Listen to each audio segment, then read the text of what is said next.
Hoje nós vamos tratar de Nunca Foi Sobre Mim. Esse tema é muito interessante, que na nossa caminhada cristã, é muito comum nós encontrarmos pessoas que só querem fazer determinado trabalho na obra de Deus se elas forem líderes, se elas estiverem liderando. Elas não se submetem à liderança de outra pessoa, elas não aceitam se for outra pessoa a estar liderando, só se for elas. E uma outra coisa que acontece também é que elas precisam que o nome esteja no anúncio da programação. Se o nome não estiver ali, elas não querem participar, elas se sentem inferiorizadas, se sentem menosprezadas e por isso não querem participar. Eu não sei se você conhece pessoas assim, mas eu já me deparei com algumas situações nesse sentido. Nesse momento, nós percebemos que a pessoa não está servindo a Deus com o propósito de avançar com o reino, com o propósito de alcançar vidas, almas que estão em trevas. A pessoa está servindo a Deus com fins, com finalidade própria. Então ela não está servindo ao Senhor, ela está servindo a si própria. Então a minha pergunta nessa hora: você sabe qual é o seu papel na obra de Deus? Porque saber o seu papel na obra de Deus vai fazer toda a diferença na caminhada cristã. Porque nós precisamos entender que o nosso papel, e eu aqui quero abrir um parênteses, eu sou muito importante na obra de Deus. Você pode falar: que isso, pastor? Ela está sendo soberbo. Não, eu sou muito importante, mas eu não sou mais importante do que o meu irmão que está do lado. E eu preciso entender isso. Quando eu caminho nesse entendimento, eu caminho pronto para servir a Deus. E existe um outro detalhe que a gente vai entrar aqui ainda. Então, essa pessoa, ela não está servindo a Deus com o propósito de avançar com o reino, com o propósito de fazer com que o reino de Deus seja estabelecido aqui nessa terra. Ela não está servindo a Deus com o propósito de alcançar aquelas pessoas que estão em trevas. Ela está servindo a Deus com benefício próprio. Então, eu preciso entender qual é o meu papel. E aí, a minha pergunta: quem você está servindo? Ao Senhor, dono da obra, ou a si próprio? É preciso estar muito claro isso na minha cabeça, na minha mente, no meu coração, para que eu possa seguir. Porque vai chegar um momento na obra de Deus que vai ser outra pessoa a estar liderando, talvez uma pessoa que eu nem tenha tanto contato, ou até mesmo não tenha tanta afinidade, mas eu preciso entender que a obra de Deus, ela é feita dessa maneira. Uma hora eu estou à frente, outra hora outra pessoa está à frente. E aí, não importa onde seja, se é lá no estacionamento da igreja, se é lá na escola dominical, se é na cantina, se é na manutenção, a pessoa está agora liderando aquela equipe, liderando aquele trabalho, aquele momento. Eu preciso me submeter, eu preciso estar alinhado com isso para que a obra de Deus avance. Um texto muito bacana, eu vou ler para você, está aqui na Bíblia, no livro de Romanos capítulo 11, versículo 33 e 36. Esse texto diz exatamente assim, acompanha comigo, Romanos 11, do 33 ao 36. Ó profundidade das riquezas, da sabedoria e do conhecimento de Deus, quão insondáveis são os seus juízos e quão inescrutáveis os seus caminhos. Pois quem conheceu a mente do Senhor? Quem se tornou seu conselheiro? Quem primeiro lhe deu alguma coisa para que ele lhe recompense? Portanto, dele e por ele e para ele são todas as coisas, a ele seja glória perpetuamente. Amém. Texto escrito pelo apóstolo Paulo à igreja de Roma, e ele escreve esse texto exatamente no final do capítulo 11, quando ele termina, quando ele para, nós falamos isso em lives anteriores, quando ele para a prática teórica, e ele agora inicia no capítulo 12, chamando a igreja de Roma para uma responsabilidade prática. Ele não está agora convidando para alguma coisa teórica mais uma vez, não, agora são coisas práticas que ele vai começar a tratar. Então ele termina esse texto de uma forma muito peculiar que a teologia chama de doxologia, uma forma de exaltação a Deus, uma forma de colocar palavras que exaltem e glorifiquem o nome do Senhor. Então, Paulo, ele coloca toda a grandeza, ele canaliza toda a grandeza que ele conhece para Deus. E note que Paulo é um homem extremamente importante na obra de Deus. Paulo foi o apóstolo que levou o Evangelho, que avançou com o Evangelho. Ele foi considerado o apóstolo aos gentios. Por causa de Paulo, o Evangelho, o reino de Deus avançou, houve expansão. Por causa do apóstolo Paulo, as igrejas foram edificadas, foram alimentadas com a palavra, porque Paulo enviava cartas, mesmo em prisão, ele enviava cartas e ele influenciava pessoas. Ele enviava cartas para igrejas e para pessoas. Paulo, ele era uma pessoa extremamente importante na obra de Deus. Paulo, suas pregações alcançavam pessoas, suas mensagens alcançavam vidas e transformavam vidas. Suas cartas escritas alcançavam igrejas e pessoas. Paulo foi considerado e declarado, como eu disse anteriormente, o apóstolo aos gentios. Ele não era qualquer pessoa. Paulo era uma pessoa extremamente importante, eu volto a dizer, extremamente importante na obra de Deus. A verdade é que todos os seus ensinamentos, tudo aquilo que ele escreveu, nos alcança até hoje e serve de base para nós continuarmos essa caminhada cristã. Então, nós podemos dizer que Paulo deixou um legado que nos alcança até hoje, mas nada disso foi capaz de mudar o conceito de Paulo de que ele não era mais importante na obra de Deus. Ele considerava o Senhor mais importante. Então aqui eu já começo a entender que mais importante do que eu na obra do Senhor é o Senhor, é o próprio Senhor da obra. Então Paulo aqui ele tá declarando que ele, por mais importante que ele seja, ele era uma pessoa que tinha que estar abaixo do Senhor. Ele termina esse capítulo 11 exaltando de uma maneira magnífica o Senhor. E ele termina o versículo assim, portanto, dele, por ele e para ele são todas as coisas. Paulo está dizendo que tudo é com ele, tudo começa, tudo tem um fundamento nele, tudo termina nele. O motivo de nós nos reunirmos no culto para adorarmos ao Senhor é ele, o motivo é ele, nunca é sobre nós, nunca foi sobre mim. Eu não venho para a igreja porque eu venho porque eu quero adorar. Eu não venho porque preciso de alguma coisa simplesmente. A primeira coisa que eu tenho que ter na minha cabeça quando eu venho para a igreja, para o culto, é para adorá-lo. Consequentemente, nós apresentamos a Deus as nossas necessidades. Consequentemente, existe um momento separado para isso no culto, que é o momento da intercessão. Se o culto for das causas impossíveis, que é o culto que nós dirigimos, eu e minha esposa, de segunda a sexta-feira, todos esses dias nós nos apresentamos diante do Senhor. Para quê? Para adorá-lo e também apresentar a Ele a nossa necessidade. Mas se você vai num culto de quinta-feira, por exemplo, como é o caso da primeira igreja do Nazareno, que eu faço parte, você vai ter um momento do culto que tem uma intercessão. E essa intercessão é para quê? Para nós apresentarmos ao Senhor aquilo que nos aflige. Mas a primeira coisa que eu tenho que pensar quando venho ao culto, venho para a igreja, me reunir com os irmãos, ter comunhão com os irmãos, é para adorar o Senhor.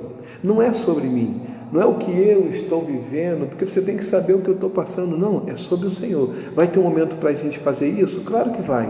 Vai ter um momento para nós conversarmos e colocarmos diante dos irmãos e de Deus aquilo que está nos afligindo? Claro que sim, mas em primeiro lugar, nós precisamos entender que é sobre Ele, é para Ele, é por meio dEle e para Ele. Tudo acontece, começa nele, tudo tem o motivo de ter sido Ele e tudo é para Ele. Então, todas as coisas. Deixa eu ler para você aqui, esse texto aqui. Paulo sabia disso tão bem que ele ele não se considerava uma pessoa sequer merecedora de tudo isso. Olha só o que diz aqui, ó. Paulo reconhecia que o mais importante na caminhada que ele estava fazendo era Jesus. E olha o que ele diz: esta declaração é fiel e digna de plena aceitação. Jesus Cristo, ou Cristo Jesus, veio ao mundo para salvar os pecadores, dos quais eu, dizendo Paulo, sou o pior. 1 Timóteo 1, versículo 15. Paulo se considerava o pior dos pecadores. Por que ele se considerava o pior? Porque ele não se considerava merecedor. E aí alguém disse, não é frase minha, mas alguém disse que graça é você receber aquilo que você não merecia, e justificação é você não receber aquilo que você merecia. Então Deus olhou para nós e Ele não nos condenou, mesmo nós merecendo. E Ele nos deu algo que nós não merecíamos. Então, o amor do Senhor nos alcançou, e Paulo reconhece isso. Talvez você esteja realizando algo na sua igreja ou na obra do Senhor que não esteja sendo visto, não sai na foto. E por isso, em algum momento você fica meio, poxa, mas todo mundo vê, ali todo mundo vê. Talvez aquilo pode, de alguma forma, tentar abalar você. Talvez você diga, não, eu sou maduro o suficiente, eu entendo, mas pode ser que isso mexa com você de alguma forma. E eu queria dizer para você que mesmo não saindo na foto, mesmo não estando o seu nome no anúncio daquilo que vai ser realizado, Jesus registrou o que você fez, ou está registrando o que você está fazendo. Por menor que seja, não menospreze o que você tem feito na obra de Deus. Não menospreze quem você é na obra de Deus. Porque não é o quanto você faz, não é o que você faz, mas é como você faz. Como está o seu coração no momento em que você está fazendo. Por exemplo, se você talvez esteja responsável para lavar o banheiro, e ninguém quer lavar banheiro, né? Aí você vai lavar o banheiro e você pensa, isso é uma atividade tão pequena, né? Tão insignificante, mas pensa num banheiro que você não consegue, que todo mundo usou, mas ninguém deu descarga e ninguém foi lá limpar ou lavar. Pensa, você conseguiria usar esse banheiro?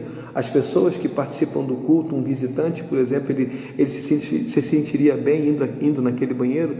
Então, tudo que fazemos na igreja, seja lavar o banheiro, seja arrumar as cadeiras ou os bancos, tudo isso faz parte do culto.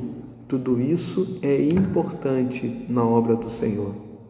E não é sobre mim, não é sobre você, é sobre o Senhor. É para quem eu estou fazendo. Então não importa se o que eu estou fazendo é pequeno ou grande.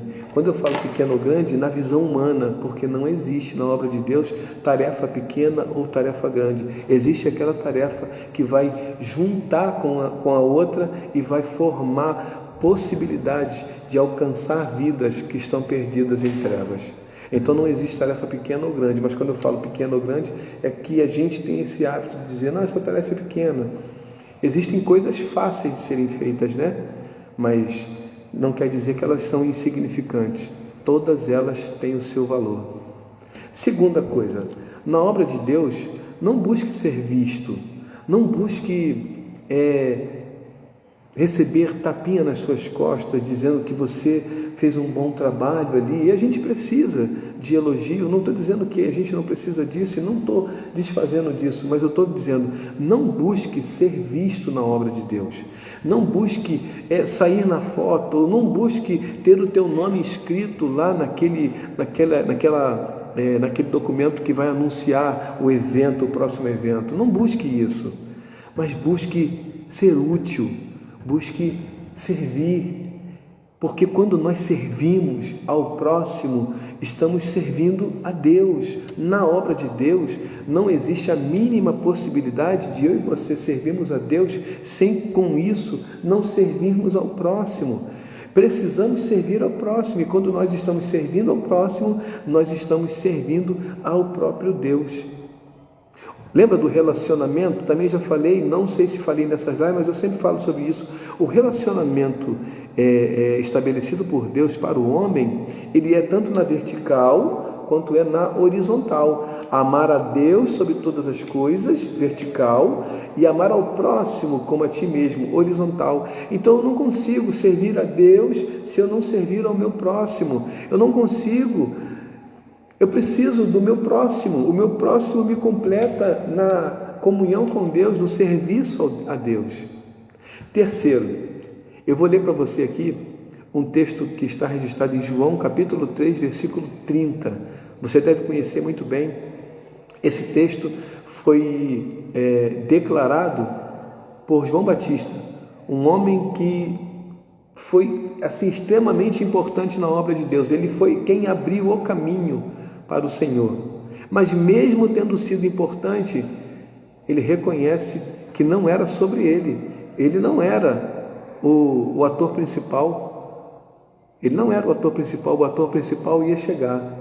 E ele disse, se você ler nos versículos anteriores ao capítulo 30, você vai ver assim, que eu não sou digno de desatar as suas sandálias. Ele disse. Então ele disse assim, João 3, versículo 30. É necessário que ele cresça, Jesus, e eu, disse João Batista, diminua. Então ele entendeu todo o que era de fato importante na obra de Deus. Ele entendeu que não era sobre ele. Apesar de ele estar fazendo uma grande obra, ele estava pregando o arrependimento, ele estava batizando, inclusive batizou Jesus, ele estava abrindo o caminho para Jesus passar, mas ele não estava, sabe por quê? Não, ele estava ali fazendo, e ele falou, convém que ele cresça e que eu diminua. Quando você entende isso, você consegue seguir em frente na sua caminhada de maneira saudável, sem ferir os outros, sem ficar questionando por que isso não aconteceu, por que aquilo não aconteceu. Mas você vai sabendo que você está sendo útil. Você serve a Deus, você não serve a si próprio. Você não serve às suas vontades. Você não serve ao pretexto de eu vou fazer porque... Não, você serve porque você está ali querendo ser útil na obra do Senhor. E para ser útil, você precisa servi-lo de coração, de maneira íntegra. Quem você é na obra de Deus? Você sabe quem você é? Você sabe qual é o seu papel? O que você está fazendo te dá prazer, ainda que seja alguma coisa menosprezada pela maioria, mas isso te dá prazer porque você não está fazendo para o homem, você está fazendo para o Senhor. Então continue firme, porque mesmo que o seu rosto não saia na foto, o Senhor está vendo. O Senhor vê tudo aquilo que você faz. Amém? Não desanime na obra do Senhor. Não pare. Não pense que você não é importante. Pelo contrário, você é muito importante. Só não se esqueça que não é sobre você, é sobre o Senhor. Não é sobre mim, é sobre o Senhor. O que eu faço precisa ser útil. Mas a gente não está numa competição para ver quem faz mais ou quem faz melhor. Amém? Ainda que eu sempre, quando faço alguma coisa, procuro fazer o melhor. Ainda que esse melhor não seja tão bom quanto o de outra pessoa, mas eu sempre busco fazer o melhor. Mas não para competir com alguém, porque eu faço melhor do que o outro. Não. Eu quero fazer porque eu quero ser útil na obra do Senhor. Você tem sido útil na obra do Senhor? Se a sua resposta é sim, continue. Se a sua resposta é não, busque ser útil. Não busque ser visto. Amém? Deus abençoe a tua vida.